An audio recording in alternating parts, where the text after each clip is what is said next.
Hello guys, for today's video ay magluluto ako ng tortang labong. Para maiba naman, hindi po puro dinding na lang. Ang kailangan natin dito, labong, harina, cornstarch, itlog, condiment na asin, paminta, saka seasoning granules, saka cheese para mas masarap. Yung labong guys, na laga ko na, tapos tadta rin natin ng pino para masarap. Lagyan natin ng mag-crack tayo ng itlog, tapos ihalo natin mamaya yan.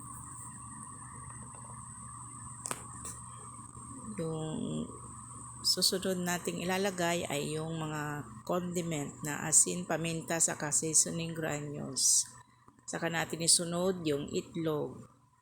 Ayan, halu-haluin lang natin mabuti guys, para pantay yung lasa niya. Ang susunod nating ilalagay ay yung harina at cornstarch. Pinagmix ko na guys yung cornstarch sa harina.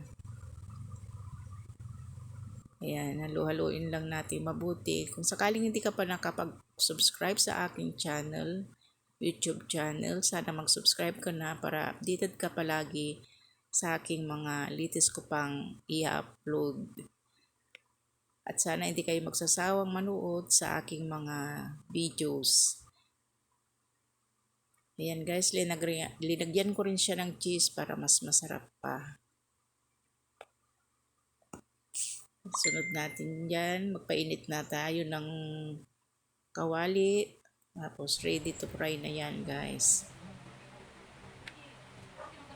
Ayan, ipiprito na natin. I-try nyo rin magluto ng ganito guys para sa inyong mga anak. Pagkasakaling magustuhan nila ito. Pag linagyan nyo siya ng cornstarch, magiging crispy siya. Pag nag-golden brown na yung labong, pwede na nating hanguin. Ito'y pwede nyong isawsaw sa ketchup o suka.